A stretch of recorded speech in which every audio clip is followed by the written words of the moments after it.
小姐姐在 KTV 里怎么下海？是自愿的还是被迫的？被客户摸了怎么办？小姐姐会大声喊叫吗？被熟人看到怎么办？大家好，我是小芳。时间一天一天过去了，王娟到 KTV 上班已经很久了，她已经记不清自己第一次去 KTV 是什么时候，甚至忘了自己去的第一家 KTV 在哪里。她已经适应了 KTV 的生活，啤酒可以一口气吹一瓶，红酒洋酒一口气一大杯，也完全不在话下。遇到难缠的客人，她也总是笑着应付，不会再像以前一样跑出去抹眼泪了。她还记得她第一次被客人纠缠时，表姐给她说的话：摸一下又不会死，又不会掉块肉，只要把客户陪好了，酒卖出去了，赚到钱了不就行了。这个世界上没有绝对的好人，也没有绝对的坏人，每个人都有自己的命运，每个人都有自己要做的事。所以不要把自己的思想强加给别人，也不要幻想每个人都是善良的好人。如果觉得不开心，那就想想表姐说的话，是的，表姐说的没错，只要赚到钱就行了。经理让表姐找上自己的时候，王娟早就知道迟早会有这一天，除非自己不干这一行，否则这是迟早的事情。表姐也早就给自己说过这事了，当然表姐早就下海了。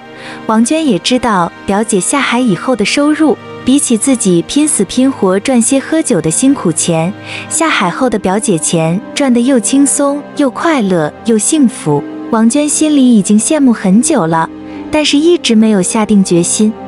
毕竟初中的生理课王娟还是学过的，知道下海以后可能会得传染病什么的，而且有种传染病叫做艾滋病，一旦得上了就等于被判了死刑，剩下的日子就只能等死了。所以王娟心里一直都很矛盾，一直拖着不愿意做决定，但是不管拖了多久，有些事情迟早会找上门的。王娟心里极想去下海，赚那些轻松又快乐的钱，又不想去下海，害怕自己得了病，害怕死在这里。但是今天经理和表姐找上自己，她知道自己必须得走这一步了。下海后需要注意的事项，表姐都给她反复说了很多遍了，一定要做好个人的防护，这是最重要的。没有防护就去下海，基本等于找死。另外，不能酒后下海，一旦喝了酒，人在糊涂的情况下，很可能会犯很多低级错误，甚至很有可能丢了性命，再也醒不来。王娟低着头，脸红扑扑的，一副害羞的样子。表姐趴在经理耳朵边，给经理说着悄悄话，又在经理腰上捏了一把。经理哎呀叫了一声，躲开了表姐的骚扰，笑着看向王娟问道：你是第一次下海？王娟抿着嘴低着头答应了一声。反正你要自己准备好，该怎么准备你都知道吧？王娟又应了一声。经理又给表姐说：你是老员工了，你带来的女孩，你自己要带好团队。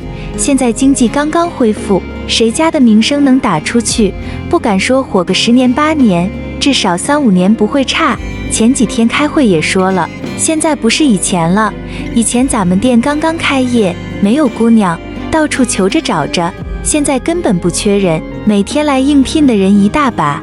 那个团队表现差，谁给公司抹了黑，都是要严肃处理的等等。表姐接着经理的话，又和经理说了几句悄悄话，经理就走了，留下表姐和王娟在休息室休息。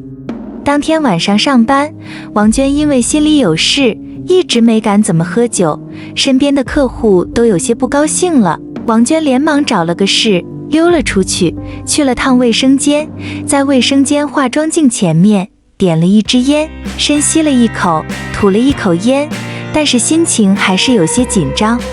就在心里焦躁不安的时候，听见有人喊他的名字，赶紧把烟头用水冲了一下，丢进垃圾箱跑了出去。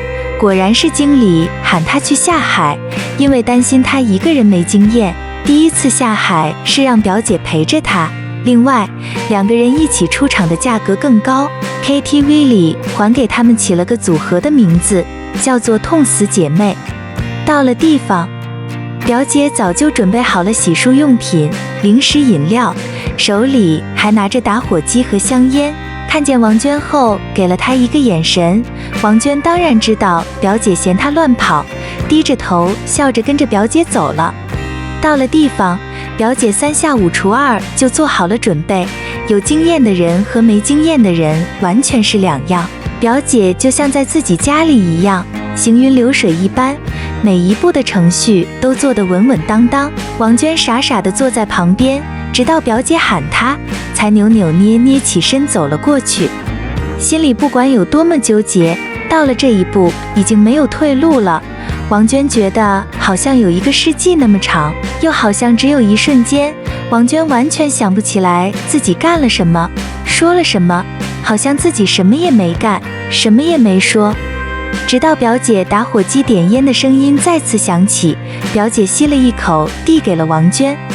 王娟一口烟吸进去，这才发现已经上岸了。回想刚才下海的经历，记不得自己做了什么，但是记得有痛苦，有苦涩，但是好像也有甜蜜和幸福。尤其是赚了钱以后，看到红红的毛爷爷，再苦再累，王娟觉得都值了。后来王娟每次下海都会幸福的大喊大叫，从来不在意别人的眼光。有的人觉得王娟是真的幸福，当然也有人觉得王娟只是在假装幸福的叫喊。不管别人怎么看待，反正下海以后，王娟是真的有钱了。王娟和表姐都没有和家里说过自己到底做什么工作，到底赚了多少钱，也没说过下海的事情。当然这种事情也没法说。家里在打电话要钱的时候，王娟也会抱怨着自己工作辛苦，说工作不好找，赚不到钱。但是每次都给家里打钱过去了，母亲对王娟的态度也越来越好。王娟记得自从弟弟出生以后，自己就再也没有感受过的父母的亲情。这一次给父母寄钱回家后，王娟再一次感受到了父母的亲情，虽然这是自己辛辛苦苦赚钱才换来的。表姐带了2次后，王娟就要自己独立下海了。当然有时候也经常和表姐做搭档，毕竟她俩还是 KTV 里的痛死姐妹组合。虽然都已经下海好几次了，但是自己独自下海还是有些紧张。不过好几次看到身边躺着的人比自己还紧张，慢慢的王娟也就不紧张了。酒一杯一杯喝着，烟一口一口抽着，日子一天天过去，账户上的钱也一天天多了起来。王娟开始和表姐想着上岸以后的事情。有一天上岸以后做什么？有时候会想自己开一个服装店，有时候会想开一个便利店，有时候还会想开一个美容院，还有的时候，王娟会想起自己初中暗恋的一个男生，瘦瘦的高高的，戴个眼镜，每次考试都是班里的前3名。他现在应该上了高中了吧，也许都已经上大学了，不知道他会上那个大学，会不会谈了女朋友？自己过年回家会不会遇到他？他还记不记得自己？他还能不能认出自己？总之无聊的时候就会想自己的心事，每次都会想得非常出神。那一天，王娟正想得出神，突然听到有人喊自己在家乡的名字。王娟愣了一下，差点转身答应。还好机智的她只是看了一眼，和那人对视一下就转过身了。那人又喊了一声，王娟没有答应，摁灭手中的烟头起身走了。来到南方这么久，王娟从来没想过在这里还能碰见家乡的人，那人居然还认出自己了。幸好自己反应比较慢，但是看了一眼，那人说不定真的认出来了。认出来就认出来吧，反正自己不承认又能怎么样？晚上，王娟把这事给表姐说，表姐也觉得很神奇，但是觉得反正没答应，管他的呢。过了几个月，母亲打来电话，王娟能感觉母亲话里话外怪怪的，后来才知道那个人在 KTV 仅仅看了一眼，回到家乡就到处传播，说他在哪里哪里见到了谁谁谁，一下子附近几个村子的人都知道了。最后这事情自然也是传到了王娟父母的耳朵里。王娟母亲打来电话，好几次都想向王娟求证，但是最终也没有问出口。问出来又能怎样？问不出来又能怎样？命运自己可以选择吗？命运是无法选择的，只能顺其自然。不管是好是坏，都是自己的人生，自己的命运。